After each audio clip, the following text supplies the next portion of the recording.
Hello everyone, आज हम class 8 का चैप्टर नंबर 3 जो आपका है अंडरस्टैंडिंग क्वाड्रेटर्स, उसकी एक्सरसाइज 3.3 के बारे में डिस्कस करेंगे। सबसे पहला क्वेश्चन है आपका, given and parallelogram ABCD complete each of the statement with the definition और अ प्रॉपर्टी यूज। तो आपको ये आपकी कुछ स्टेटमेंट्स दी है, इनमें आपको बताना है क्या डेफिनेशन या कौन सी प्रॉपर्टी यूज हुई है। ओके, आपका है एडी आपका किसके बराबर है? तो एडी आपका किसके बराबर है?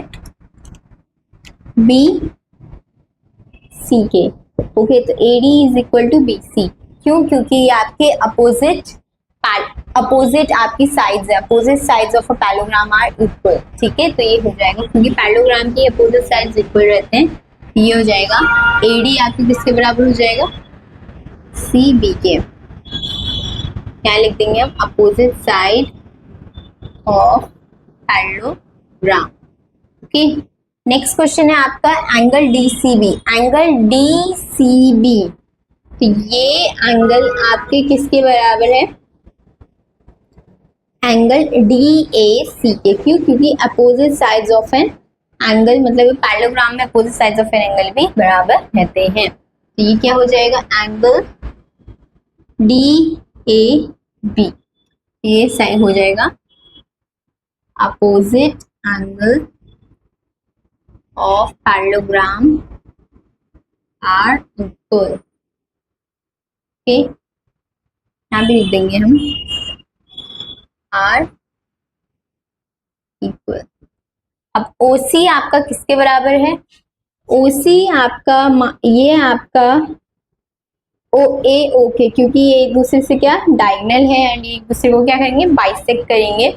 मतलब to consecutive sides of polygon, अगर वो आपके बाइसेक्ट कर रहे हैं तो आपका क्या कहलाता है? डायगोनल कहलाता है। हाँ जी, तो ये बाइसेक्ट हो रहा है, तो AO आपके किसके बराबर हो जाएगा? OC के। तो हो जाएगा AO diagonal bisect each other. Okay, next question में बात करें MDAB, M angle DAB, M angle CDA। जो आपका DAB आपका CDA यानी कि ये वाला और ये वाला आपकी प्लस करेंगे, मतलब सप्लीमेंट्री है, तो आपका क्या देगा? तो ये आपके जब भी एडजेसेंट एंगल्स हो तो वो आपका सप्लीमेंट्री कहलाता है एंड उनका सम हमेशा, सम मतलब प्लस, सम हमेशा 180 डिग्री रहता है। adjacent angle of a parallelogram gives 180 degree। Okay, तो ये आपका फर्स्ट क्वेश्चन था। बात करते हैं सेकंड क्वेश्चन की। तो आपका नेक्स्ट क्वेश्चन क्या है? Consider the following parallelogram, find the values of unknown x, y and z। आपको ये आपके कुछ पैरेललोग्राम्स हैं, इनको आपको फाइंड आउट करना है x, y और z की वैल्यू। ठीक है, तो इसमें आप कैसे फाइंड आउट कर सकते हो? आप ये नोटिस कर रहे होंगे जो आपकी एंगल 100 है वो आपका दूसरे एंगल जो आपका x है, जो आपका D है, एंगल ADC उसके इक्वल। क्यों? क्योंकि opposite angles are equal in an parallelogram।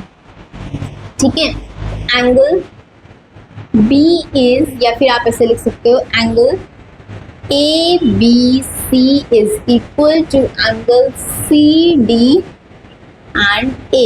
क्यों? opposite angles are equal in parallelogram। Okay, तो अपोजिट एंगल्स आपके इक्वल रहते हैं पैरेललोग्राम में। ठीक है, अब आपको फाइंड आउट करना है एंगल C। तो एंगल C को आप फाइंड आउट कैसे कर सकते हो? Angle ADC plus angle DCB is equal to 180 degree. क्यों? क्यों होगा? क्योंकि ये एडजेसेंट एंगल्स हैं।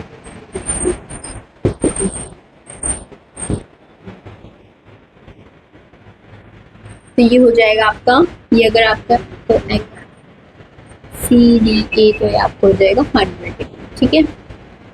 तो अब ADC आपका क्या है, तो ये है आपका 100 plus angle JCB is equal to 180 degree and angle JCB आपका 180 डिग्री माइनस 100 हो जाएगा। एंगल JCB आपका कितना निकल जाएगा, 80 डिग्री। ओके, अब आपका बचा है लास्ट जो है आपका DAB का। तो DAB आपके किसके इक्वल है, एंगल DCB के, ठीक है, क्योंकि opposite angles are equal in parallelogram. तो इसको मैं यहाँ लिख देती हूँ, angle DCB is equal to angle DAC। क्यों, क्योंकि अपोजिट एंगल आर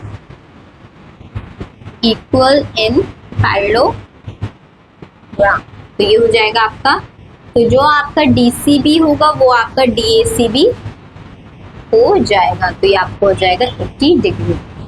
तो ये हो गया आपका फर्स्ट क्वेश्चन। सेकंड क्वेश्चन के बारे में डिस्कस करें तो ये है आपको कुछ पैरेललोग्राम, इसमें आपको x, y एंड z की वैल्यू निकालनी है, ठीक है। इसको मैं नेमिंग दे देती हूँ P Q R S। Okay, तो इसको हमने नेमिंग दे दी है। अब आप ये देख रहे होंगे कि ये आपका 50 डिग्री है, बट यहाँ कुछ नहीं है। इसको हम एक एंगल रिप्रेजेंट कर देते हैं यहाँ, जो आपके इक्वल हो जाएगा इसके। क्यों, क्योंकि opposite angles are equal to each other, ठीक है। तो ये आपका 50 है, तो ये भी आपका क्या हो जाएगा, 50 हो जाएगा। तो through this we can find out z by using linear pair. Okay, तो यहाँ पर लिख देंगे हम angle PSR is equal to angle PQR। क्यों, क्योंकि ये हो जाएगा opposite angle are equal in parallelogram. Okay, angle PQR भी कितना हो जाएगा आपका, 50 डिग्री, ठीक। अब है आपका P, इसको मैं P मान लेती हूँ। PQT आपका एक लाइन है, लाइन सेगमेंट है, जिसमें आपका लाई कर रहे Q एंड Q की आपकी एक एंगल है आपका PQR, ठीक है, plus RQT is equal to 180 degree. क्यों, क्योंकि ये आपका क्या हुआ है, लीनियर पेयर। ओके, ये आपका लीनियर पेयर है। तो एंगल PQT तो आपका, PQR तो आपको 50 डिग्री है, RQT आपको फाइंड आउट करना है, तो 180 डिग्री। RQT क्या आ जाएगा आपका, 180 डिग्री माइनस 50, तो ये हो जाएगा आपका 130 डिग्री। तो ये हो जाएगा आपका कितना, 130 डिग्री। ये आपका 130 डिग्री आ गया है, ठीक है। अब हम फाइंड आउट करेंगे एंगल। अब आप ये देख रहे होंगे ये दोनों एक दूसरे के क्या है, एडजेसेंट एंगल्स है, ठीक है। इसको हम क्या करेंगे, एडजेसेंट एंगल्स की प्रॉपर्टी क्या होती है, 50। PQR आपका एड ऑन होगा QPS से, तो वो आपका 180 डिग्री होगा, क्योंकि वो एडजेसेंट एंगल की प्रॉपर्टी फॉलो कर रहा है। तो angle PQR plus angle QPS is equal to 180 degree. क्यों, एडजेसेंट एंगल। ओके, तो ये हो जाएगा आपका 50 डिग्री एंड QPS हमें मालूम नहीं है, इज इक्वल टू 180। तो QPS is equal to 180 degree minus 50, तो ये हो जाएगा आपका QPS कितना आ जाएगा आपका 130 डिग्री। ओके, तो अब ये 130 है, तो इसके एडजेसेंट मतलब इसके जो अपोजिट एंगल भी होगा। क्यों, क्योंकि अपोजिट एंगल्स इक्वल होते हैं पैरेललोग्राम में, अपोजिट एंगल भी आपका क्या हो जाएगा 130 डिग्री। तो ये हो जाएगा आपका angle PQR angle S P P Q P S is equal to angle Q R S opposite angle, okay, are equal in parallelogram. तो ये भी हो जाएगा आपका क्यू आर एस, क्या हो जाएगा आपका 130 डिग्री। तो ये आपका है। नेक्स्ट क्वेश्चन में बात करते हैं हम। तो आपका ये वाला फिगर है। अब इसमें क्या है, आपको एक एंगल दे रखा है एंड एक्स वाई जी निकालना है, फाइंड आउट करना है, ठीक है। इसमें है आपका एंगल 30 डिग्री, ओके। तो आप ये देख रहे होंगे कि ये आपका यहाँ पर एक 90 डिग्री का एंगल बन रहा है। तो 90 डिग्री का एंगल बन रहा है, क्रॉस बाइसेक्ट हो रहे हैं और यहाँ पर भी एक एक्स है। तो एक्स ये आपका कुछ वर्टिकल अपोजिट एंगल बन रहा है, यानी कि 90 degree angle 90 is equal to angle X. क्यों? क्योंकि आपका क्या है, vertically opposite angle, okay. Angle X आपका 90 डिग्री हो गया यहाँ पर। अब यहाँ पर आपका ये एक ट्राइंगल है, तो थ्रू एंगल सम प्रॉपर्टी हम इस ट्राइंगल को फाइंड आउट करेंगे। 90 plus 30 plus X is equal to 180 degree. तो ये आपका हो जाएगा एंगल सम प्रॉपर्टी, ओके। तो 90 प्लस 30 कितना हो जाएगा आपका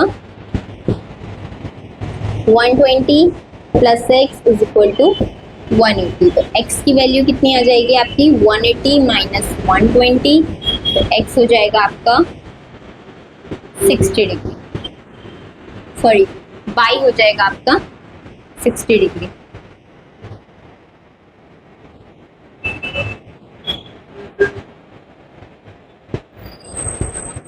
ओके, अब आप ये देख रहे होंगे ये दो पैरेलल लाइंस हैं, है ना, एंड ये लाइन इसको बाइसेक्ट कर रही है।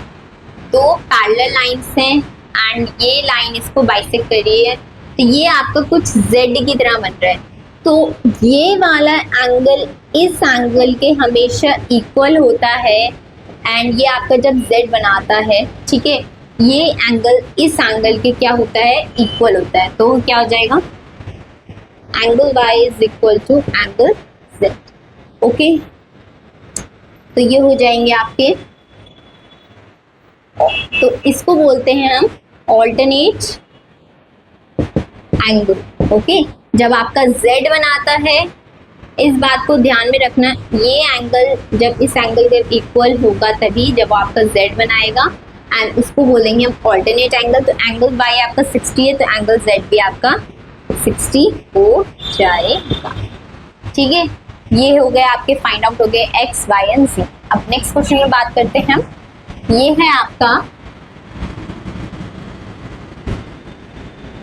दो लाइन से एक लाइन इंटरसेक्ट कर रही है, ठीक है, एंड यहाँ पर आपके एंगल्स हैं, ठीक। इसको हम बोलते हैं कॉरेस्पॉन्डिंग एंगल। क्या बोलते हैं? Corresponding angle. तो ये आपके बराबर हो जाएंगे, क्यों? क्योंकि ये आपके कॉरेस्पॉन्डिंग एंगल है। तो एंगल जी आपके 80 डिग्री के बराबर हो जाएगा, क्योंकि आपका कॉरेस्पॉन्डिंग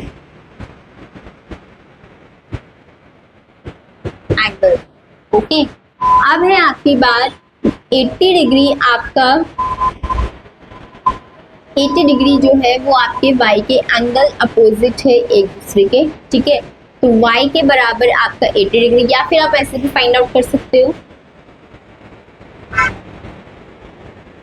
ये आपका लीनियर पेयर बना रहे हैं, तो एंगल z आपका 80 डिग्री है।